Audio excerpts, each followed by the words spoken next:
In this video, I'll discuss inclined planes and other uses when you have more than one vanishing point.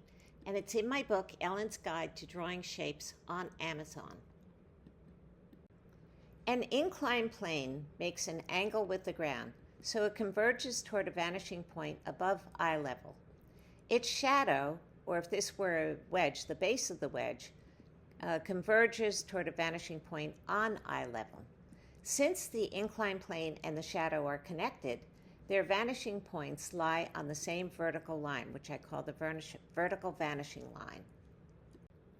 This inclined plane is in one-point perspective since it recedes in only one direction and has true horizontal and vertical lines. The problem is that this near side is shorter than the far side, and that goes against depth cues, where things close to us should be longer and bigger than things in the distance. We can rectify that by turning it into a two-point perspective, where the top and the bottom recede toward a vanishing point over here. As a result, side A is now longer than side B, so that's good.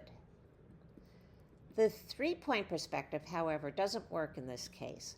The vertical vanishing point needs to be between the two other vanishing points, but there are only two lines that are vertical, or supposed to be vertical, and in this image they look like rickety legs.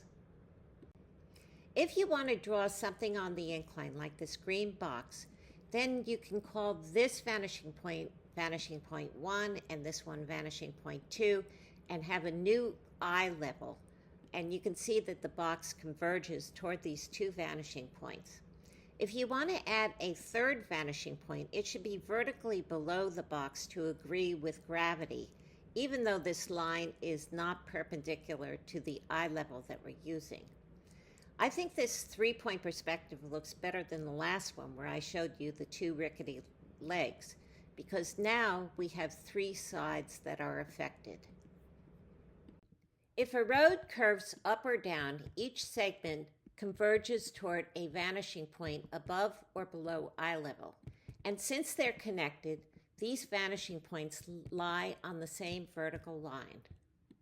You can use this approach to draw a simple spiral staircase and start here with one-point perspective, and then all the other boxes are in two-point perspective.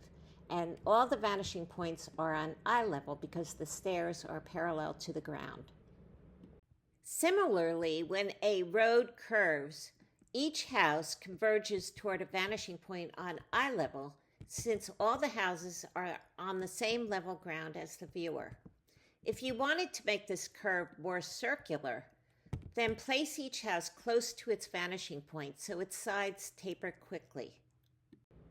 Let's look at the side and the front of a box whose lid is initially closed and then opens progressively. So when it is closed, the lid uses the same vanishing point as the box. When the lid is partly opened, it converges toward a vanishing point down here, which is vertically below the box vanishing point. When the lid is perpendicular to the ground, it has a rectangular shape, so it has no vanishing point. And when it leans backwards, it converges toward a vanishing point that's above the vanishing point for the box. And in all cases, the top of the side and the front align with one another. These boxes are parallel to the ground, so whether they tilt away or toward the viewer, their vanishing point is on eye level. These tilted boxes have vanishing points above eye level, but there are two types. There's this type that doesn't turn away from the viewer, so it has true right angles. And then there's this blue box where the top is toward the viewer and the bottom is away from the viewer. So as a result, some of these angles marked in white are less than 90 degrees, and others marked in orange are more than 90 degrees. To draw this curve, establish equal units on a vertical measuring line and have squares go to each one of these vanishing points, and you get a curve like this. To draw this suspension bridge, start with the two lines, one vertical and one going into the distance, and mark them with equal units. And then connect number 1 here to number 4, number 2 over here with number 3, and so on until you get a parabolic curve.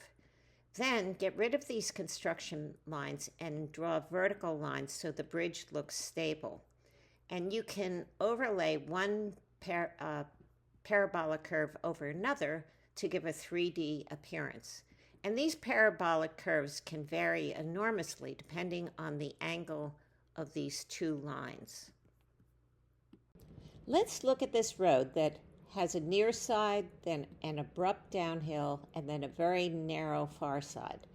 Since this is a straight road, the vanishing point for the near side is directly below that for the far side. And you can see here that we see very little of the intervening area, but it narrows markedly. So if we see a near side and then a very narrow far side, we know there must be an unseen downhill.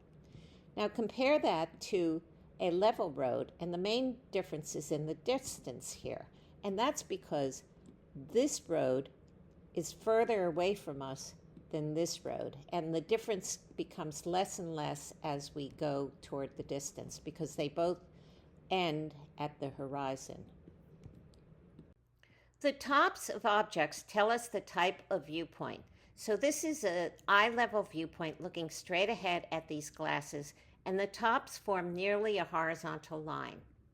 In a bird's eye view looking down at the glasses, the tops go up with distance, getting closer together as they approach eye level. In the worm's eye view, the tops go down with distance and they get closer together as they approach eye level. How can we tell whether objects are on level ground or on a hill? One way is to look at their tops. So these tops on level ground get closer together as they approach eye level. These, however, go down with distance, but they don't get closer together because these telephone poles are on a hill. And also we see less and less of their bottoms. We know these people are on a hill because if we look at their tops, they go up with distance, but they don't get closer together. So these people must be on a hill. In this picture, we're on a hill looking at a river which is on level ground. So when you divide it up into segments, all the segments go to a vanishing point on eye level. Here, the road is curving up. So if we take each segment, we would find that the vanishing points lie on a vertical line. If we looked at the other side, we would find the same thing, that the vanishing points would be on a vertical line. In my next video, I'll discuss drawing roofs in perspective, and please remember to subscribe.